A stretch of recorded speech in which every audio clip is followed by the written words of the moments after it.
If you're gonna love me, baby, love me for real.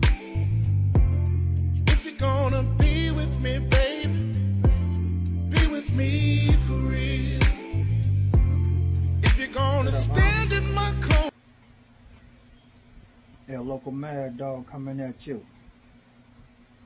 Westside Nutty Block 165. Thought I'd just holler at you for a second.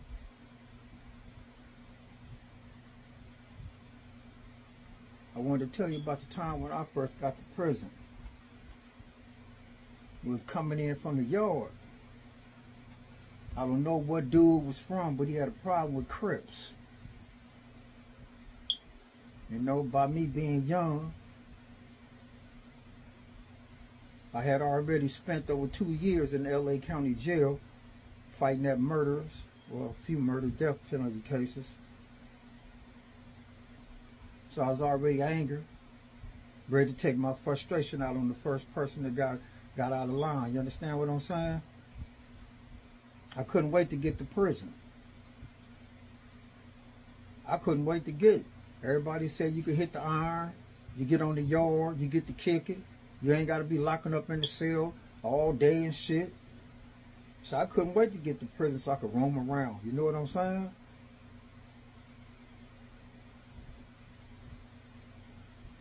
So it so happened we had a meeting that day. You know, Compton Watts and Hub and a Dub. And when we got through with the meeting, was headed back into the building. 3 building. This is that old Folsom. Big old black dude. Tell he been down for a while. He was well established. He come through. Always loud every day. Nobody had a problem with him. That it was just him. Let his people deal with him. But I don't know who pissed him off, but on this day right here, he come through. He started yelling. The worst things he could yell. He was yelling out people's neighborhood, disrespecting them. Then he you know which, that's their neighborhood. They got to deal with that. You know what I'm saying? Now, if it get too out of hand, then of course, you know, it's a CRIP thing. But then when he started disrespecting the CRIP, that's when it got personal. And what ended up happening was he walked up and down the tier parading. Now get this in mind, mostly everybody is locked up at this time. We already got the doors closed. He one of the last ones coming in. You know, did his last little pull-ups and dips and got his get swole on, sweating, you know, like Hootie Kente, you know what I'm saying? He coming through there, you know, and then yelling and screaming, F this, F that, woo, woo, woo, woo. You know, you don't pay no attention to that. You know, if you coming in off your little yard, you know what I'm saying, you're going to go stand at the shower, take a little bird bath, whatever you got to do, you know, ignore that unless it's close to you. But then when you hear him say, F what you represent and what you stand for, you understand what I'm saying? Then that's when it gets your attention. So it got my attention, but it also got others' attention. So we had a meeting. And it wasn't even about a meeting. It was just about, you know, dude was with a car. His car gonna ride with him if he any type of factor. So that's what the planning was about. It wasn't about getting at him. That was Mando. It was more or less about the after effect. Prepare for the after effect, you know. Get your goods, get your top ramens. Get your soap, get your lotion, everything you gotta get, you go get it right now, because once this pop off, we gonna go on lockdown and we ain't gonna get to the canteen. So get everything you need to get. That's what the planning was about. It wasn't about should we get him or should we not get him. Come on, let's keep it real. That's Mando. I mean, I won't be representing something or being a part of something or walking the yard with individuals that's not gonna stand up and believe in what they put on them or what they come out their mouth with. That's the difference between a convict and a soldier and an inmate. An inmate always letting things come out of his mouth, but he'll never want to cash them checks. A convict don't let nothing come out of his mouth. He just cash checks. And that's the difference. But either way, so it came down to that point that by him disrespecting the neighborhood and then also disrespecting the CRIP factor, it was designated two individuals. The people that got disrespected from their hoods, they wanted him. And I wanted it. And a lot of other people wanted it. So at that time, you know, me and Cuz were sellies. And, you know, we got our plot together. You know, he wasn't from Compton. He wasn't from Nutty. He wasn't from none of that. He from L.A. He was from a hood in L.A. I ain't going to put his head out there. I ain't going to put his name out there because Cuz is locked up or whatever, you know what I'm saying? So, you know, it ain't right for me to speak on Cuz he ain't here. But either way, though, we went and we put the work in. How we did it, it don't make a difference. We put the work in. On the iron pit, they had the iron at that time. Right on the iron pit, we put the work in. The iron pit was the most dangerous spot because if you don't have, if your car turned on you and your car was spotting you, then that means you was gonna get got. But nobody gonna save you. See, because you never got up under the iron without some trustworthy individuals spotting you. You never even went to the bathroom on the yard without somebody posting up behind you.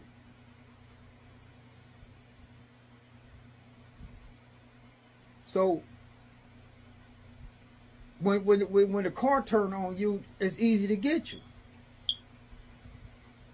Because we the protection. We protect each other. So when that incident jumped off right there, of course the yard jumped off. Everything jumped off. Boom, boom, boom, boom, boom, bam, bam, bam. Okay? I ended up in the SHU program 1 building. Like I said, the SHU program security housing unit. I ended up in 1 building. You know, and at that time I was over there with one of my best homies.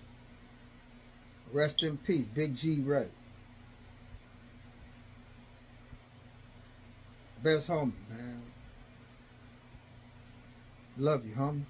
Either way, so he's already in the SHU program. You know. So we just, you know, kicked it, chilled, you know. And he taught me a little ropes in the back of the SHU program because at that time I wasn't established with the SHU program. I had, you know, just my first time coming back there. So he was already back there established, you know, and he had, so when I got there in the back of the SHU program, he started sending me a couple baruas here and there. Baruas is kites, letters, notes, you know. He sent me a couple baruas, you know. So I read them, eat them. I wouldn't flush them because when you flush them, like I said, they used to put little screens in the back of the toilets and everything. So every time you flush something down, you thought it was going down the toilet, and they'll confiscate it because it gets stuck on the screen. And they got them experts that know how to put all that junk together, read all the names and hit lists and everything else. So when you got through reading it, you ate it. And digest it and forgot it and forget it and never talk about it again. So he just kind of like schooled me on what was going on, what was happening, and so on and so forth, you know. And the one big change was not coming out the cell.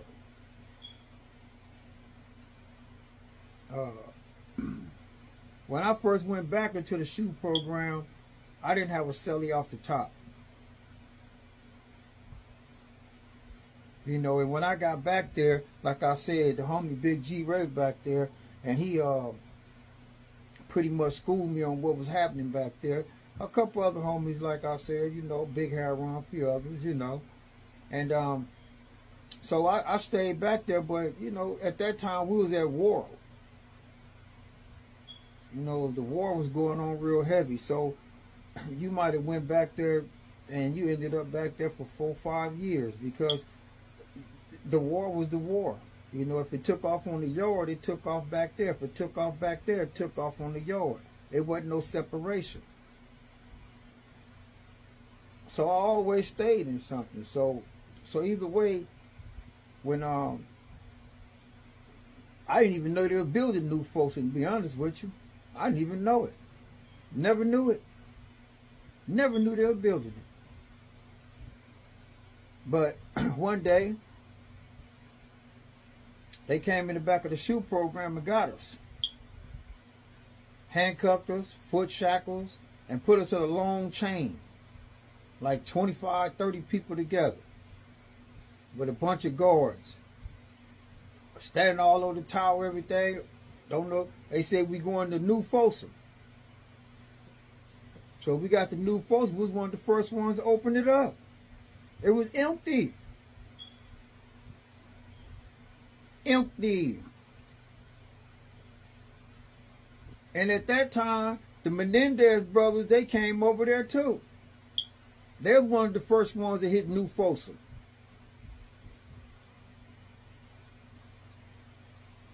And the reason why they built New Folsom, because Old Folsom had the bars, like San Quentin. So if you wanted to get somebody, you make a zip gun, spare gun, whatever you had to do, and you know what I'm saying? And when they come past the tier, you serve them.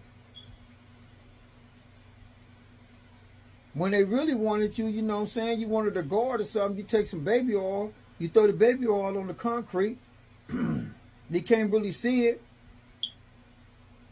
And when you get that zip gun or the spear, whatever you decide to make, whatever you decide to punish this fool with, what you do? What person do when you get to going at them? Even through the bars, they're gonna panic, they're gonna jump, they're gonna shock, right? And that's where the baby oil come in at. Where they're gonna slip and fall, and you can have your way with them. So it was dangerous for the police. It was dangerous for the inmates, convicts. And especially dangerous for the PCs. So they built a more secure prison, New Folsom. So when I got to New Folsom, that was the first time I learned about the electronic doors. And with the food slots.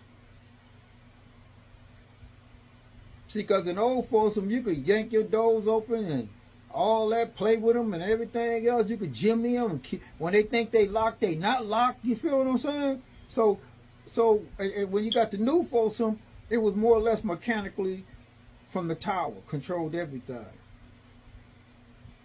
And it was more secure for the police, and the police learned that. And so once they learned that, then they start poking their chests out a little bit more. And then when they put those signs up, see, because when you first got to prison, there was no signs up that said no warning shots. And they had gauges.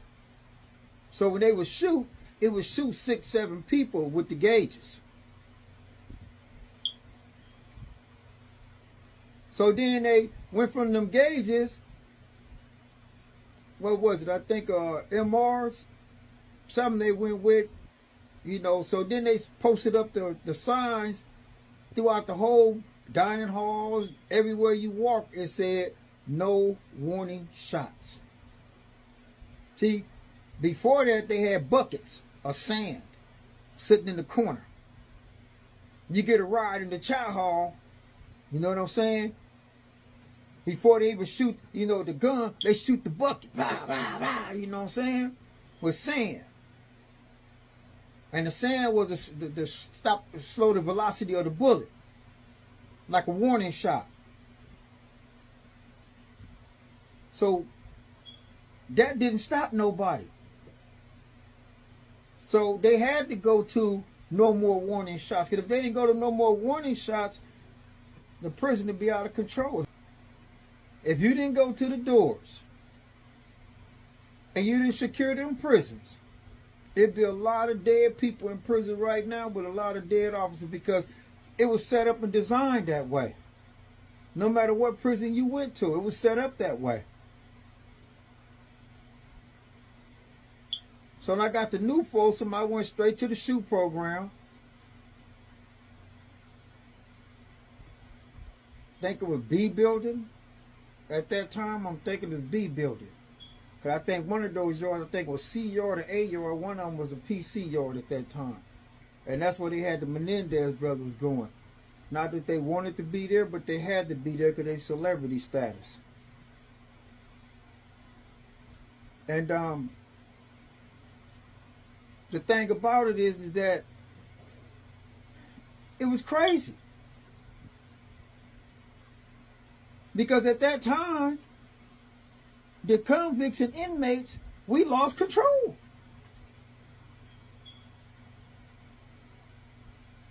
At that point, you lost control. So the officers knew that. So let me tell you what they did to me one time. I'll tell you what they did to me personally one time in New Folsom. Okay? Like I said, I'm not going to squat down. I'm not going to cough, and you ain't going to look at my ass. Okay? So they was doing cell searches. They come around to my cell. So they want you to drop your drawers, because I saw you guys a pair of drawers and a damn t-shirt and some damn 99-cent ass flip-flops, right? So they want you to drop your drawers. You drop your damn drawers, right? And once you drop your drawers, they want to look, like I say, they want to crack the door just a little bit so they can shine the light in there and put it right at the crack of your ass, right? Hell no. Hell no. Not with that local mad dog. Ain't gonna happen, homie. So I wouldn't squat down. So they told me to step to the back of the cell, turn around and face the wall, and put my hands behind my back. I said no. Because I already know they're going to handcuff. I'm already in the SHU program. What else? What they going to do? Come on, man. I already know what they're going to do. They're going to take me out, put me in one of them goddamn stand-up single-man cages, which I've been in that shit 1,000 times, and then they're going to turn around and make fun of you or hit you and all that old bullshit when you handcuffed and take advantage of you. So hell no, I ain't turning around here. You ain't putting no handcuffs on me. So they went ahead and searched cells and everything. Then all of a sudden about 8, 10 of them come to my cell, right? At the last end of it, you know what I'm saying? So they cracked my door. About that much, right? Motherfucker got a long water hose. Stuck the water hose in my cell. Stuck the water hose in my cell, homie. I was waiting with the water hose in my cell. I'm getting wet. You know what I'm saying? But I'm already ready because I already dipped my t-shirt in the toilet, right? Because I already know they got to come with that old pepper spray, right? So I dipped my t-shirt in the toilet already, right? So I'm already ready for it. Come on. So I got my t-shirt dipped in the toilet. I got it tied around my mouth. I got my mattress wet, and I got the mattress with a string around the middle of the mattress. And I got the mattress held up like this, like a shield, right, homie? So bring it on. Let's go, homie. Let's go. So they didn't do that, though. They cracked the door. Bam. They started pouring water in there. I'm like, what the fuck you pouring water me up for? You know what I'm saying? So I got the mattress just blocking the water and all that old shit, right? All of a sudden, man, they put the pepper spray back in there. You know? So I'm fighting the pepper spray, you know, with my wet t-shirt, dipping it, you know what I'm saying, dipping my towel, everything, you know what I'm saying? Then next thing you look around, I heard something go, dunk. Another dunk. Another dunk. And before I could move, these motherfuckers was shooting some goddamn laser tranquilizers at me, man. Have you ever been electrocuted like that, like a taser? The first one hit me. it kind of shocked me, so I didn't respond to it the way they wanted me to respond to it. It wasn't because it didn't hurt. It was just because it shocked me. I didn't know what the hell it was, because all I heard was Duke. And I really didn't too much feel nothing. But by the time it got to that third one, I was already mobilized. Oh, I was immobilized. I'm already mobilized. You know what I'm saying? In my mind saying, hit this motherfucker. I can't do nothing though because my hands and everything are just stuck. And you know they're going to dog you out now. They're going to drag you all out by your feet and shit, try to make an example out of you and shit. You know what I'm saying? You can't holler. You can't scream. You better not be a little punk. And you're going to get your ass rolled up. So if you ain't going to finish it, don't start it. That's a convict. A convict ain't going to start something he ain't going to finish. A convict ain't going to start something that's going to put his homies and everybody else in there in jeopardy, any other race. He going to respect every race that's in there no matter what. I don't care what walk of life they come from, you're going to respect them because they got families, they got individuals they got to try to come home to also. You know what I'm saying? So you got to give up that respect. Sometimes you got to go to battle. That's what life is about. And you got to establish your grounds. But after that, you know what I'm saying? You go to right back walking past each other like nothing ever happened. But you know when it's time to strap down again, it's time to strap down again. That's a convict. An inmate is always at the bars yelling and screaming. His tennis shoes too tight. The bed too hard. I need a phone call. My girl didn't come see me. That's a damn inmate.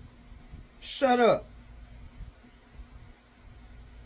You put yourself in here.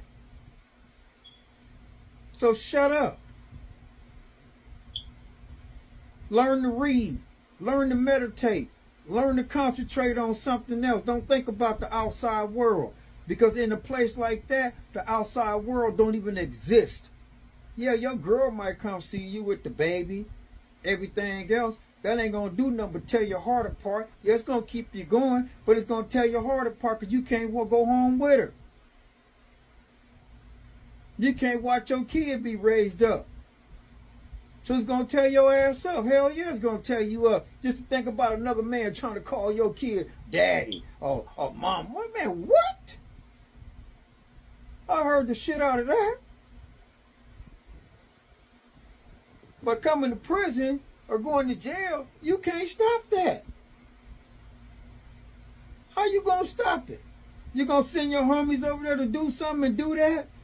She just going to take it away and move it away? Now you going to get your homies locked up or get them smoked? All because of love. You can't love the game and love a family. It's either or, homie. You can't love both. And don't let nobody tell you you can. If you make enough money to take care of your family, go invest that money and watch your family develop.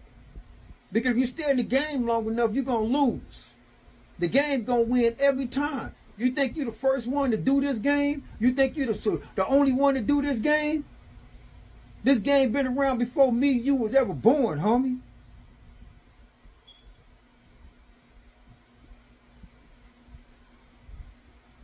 The game ain't going nowhere, but we are. And that's on the real, cuz.